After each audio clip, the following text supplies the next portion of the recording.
কোরআনের জন্য সাহাবীরাও জীবন দিয়েছে। শুধু তাই নয়, কয়েক বছরের আগের ঘটনা, এই আফগানিস্তানের কাবুল শহরে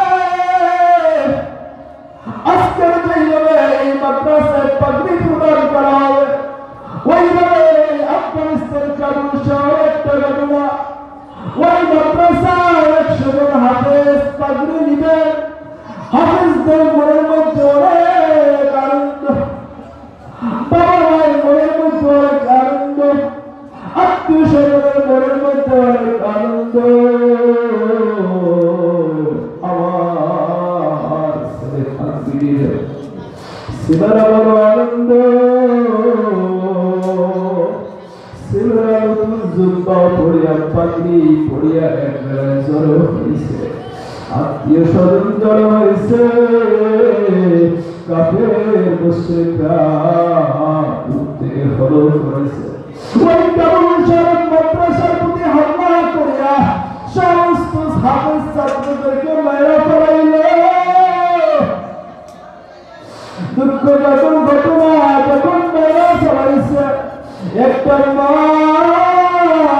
দূর থেকে কান্না করতে করতে এসে দেখে তার ছেলেকে খোঁজ করে, আবার ছেলের লাশটা করে, আবার ছেলের লাশটা খুঁজতে খুঁজতে ছেলের মাথাটা পাইছে এক জায়গা, হাতটা ছুটে গেছে, পা ছুটে গেছে।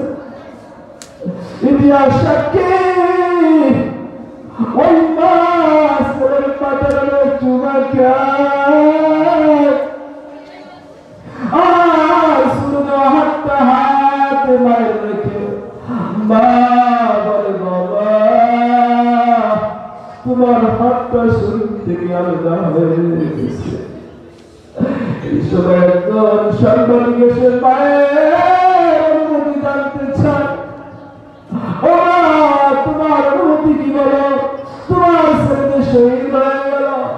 নাস্তিক সাংবাদিক যখন প্রশ্ন করে এই সময় মা উত্তর দেয়, ও সাংবাদিক,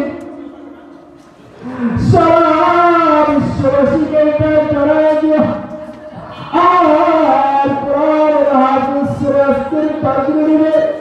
ওই মাদ্রাসা সুন্দর করে সাজাইছে, এর ছেলেগুলা সুন্দর করে সাজিয়া বুঝিয়া এই মাদ্রাসা এসেছে পাগড়ি নিবার জন্য।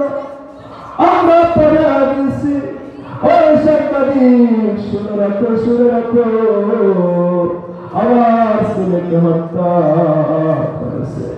আমার মনের ভিতরে ইচ্ছা ছিল আমার এক ছেলে যদি আলেম হয়, আর এক ছেলেকে আমি ইঞ্জিনিয়ার বানাবো, আর এক ছেলেকে আমি ডাক্তার বানাবো।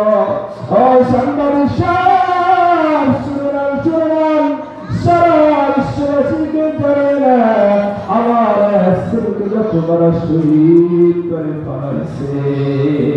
আমি আমার অন্য দুই ছেলেকেও কোরআনের হাফেজ বানায় দিব।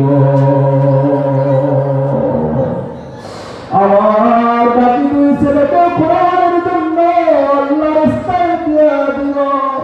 ইউরিদুনা লিতুফিউ নূরাল্লাহি বিআফওয়াহিহিম ওয়াল্লাহু মুতিম্মু নূরিহি ওয়ালাউ কারিহাল মুশরিকুন।